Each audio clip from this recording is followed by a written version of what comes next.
Buzz Williams. We'll go straight to questions. I assume Owen has some. Buzz, get this out of the way. First of all, were y'all looking to get the ball to Wade first so we could just get the whole record thing out of the way? No, sir. It worked out that way. He started scorching hot, but no, sir. Did y'all's defensive effort upstage Wade today? I thought we were really bad in the first half in every possible way. I thought LSU just completely dominated us on the glass, their energy, their competitive spirit. We were not very good in any possible way. Turned it over 4 times, I think, in a row. It might have been 4 out of 5 times in a row. They were demolishing us on the glass. It was the worst we've been on the offensive glass or the defensive glass in any half in SEC play. I do think that we responded much better in the second half. I thought we played more to our recipe. I thought that we did a much better job of taking predictable shots and doing a good job on both sides on the glass. So the response was actually better than the stats in the second half. Our response after Tuesday's win going into the first half was just as poor as our response was good in the second half. You talked about it a little bit there, but just defensively, what changed, I guess, in the second half with LSU starting, I think, 1 for 15 or 16 from the field in the second half? Yes, sir. I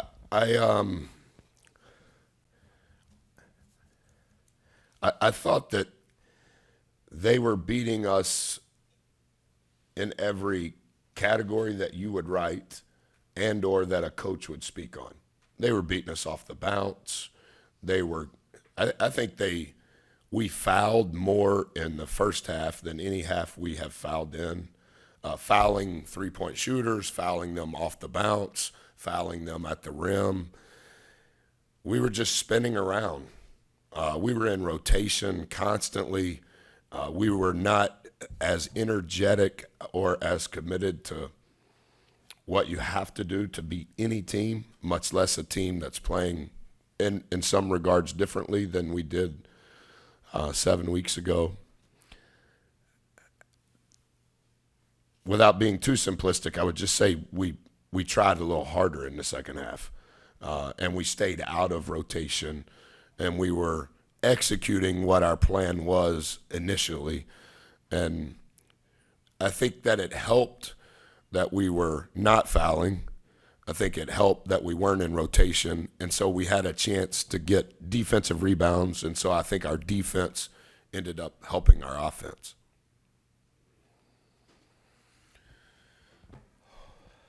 Wade Taylor, 17 points tonight, obviously a staple of the team. Can you speak a little bit about Wade Taylor and what he's meant to the team so far?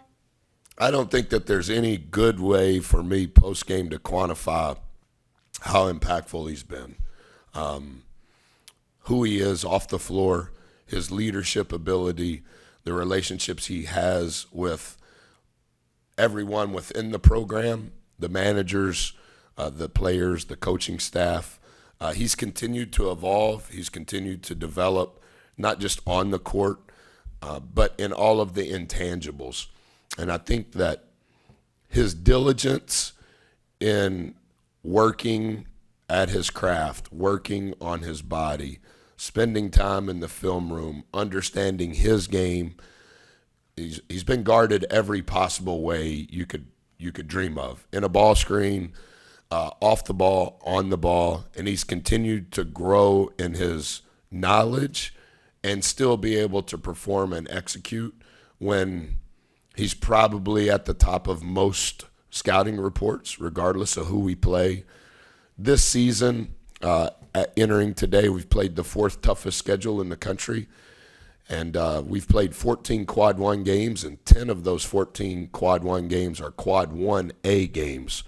So we've played the nation's best, and categorically, start to finish, our operation is much smoother when he's in the game. And so I think his ability to carry the burden of being our best leader, and our best performer, and making things happen when nothing else seems to work is a gift. And he's handled that gift in as humble a way as any elite level player I've ever seen. Good answer, wasn't it? That's pretty succinct, considering the moment. Hey, Coach. I believe you guys got LSU kind of in foul trouble as far as their big guys going into the second half, and just kind of starting off. Was y'all plan to kind of attack them more, just to get more buckets in the paint? Well, I think all of that is somewhat correlated. Number one, I would say their team is different without 11, so they're one forward down.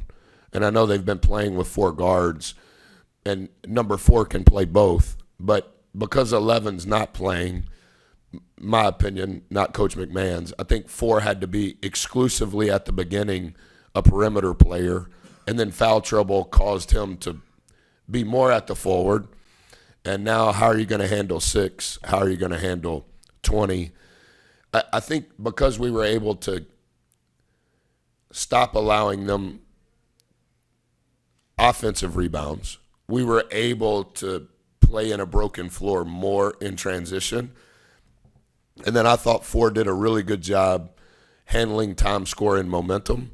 And I thought Henry Coleman, he even skipped a rotation when we typically pulled him out, when he gets his first sub. Like he was playing analytically as good as he's played since non-conference.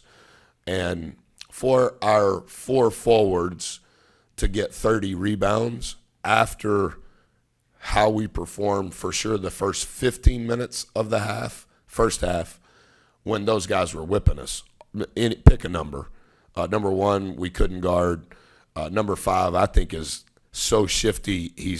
He can get space no matter what you're doing defensively.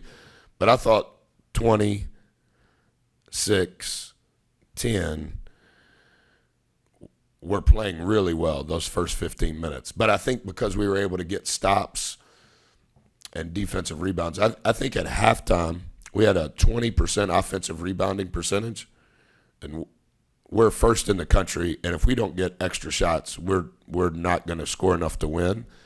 We finished the game with 41%, and at halftime we only had a 60% defensive rebound percentage, which means they had 40% offensive rebound percentage, and we finished the game with 80.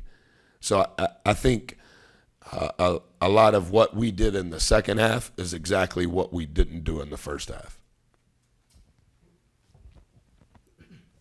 I know the SEC tournament is obviously ahead next week, but since this was the regular season finale, I guess how would you reflect on just the quality of the SEC this year?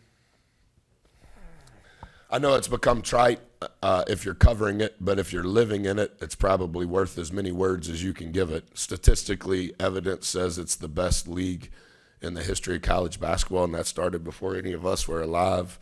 I think the exposure has brought a lot to that. I also think what the league did in non-conference is what created the groundswell going into conference play. I was doing some research 2 days ago within the league.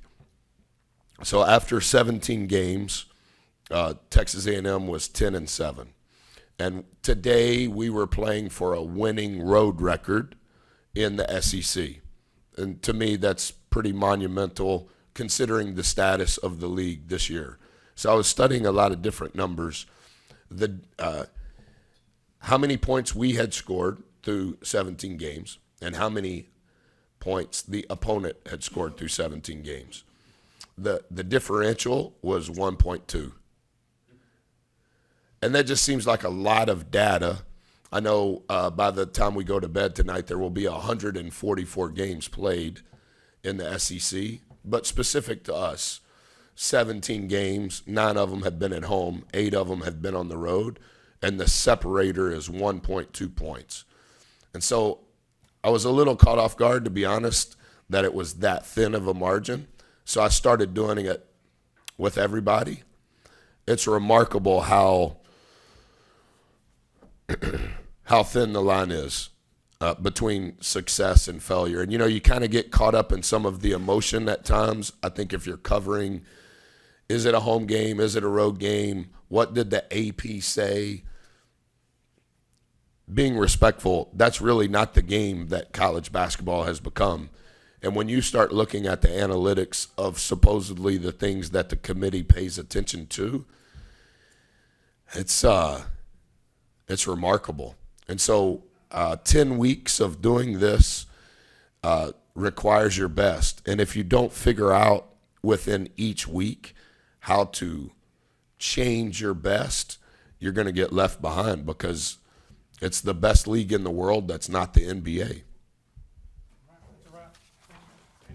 Thank you. All right. We need it.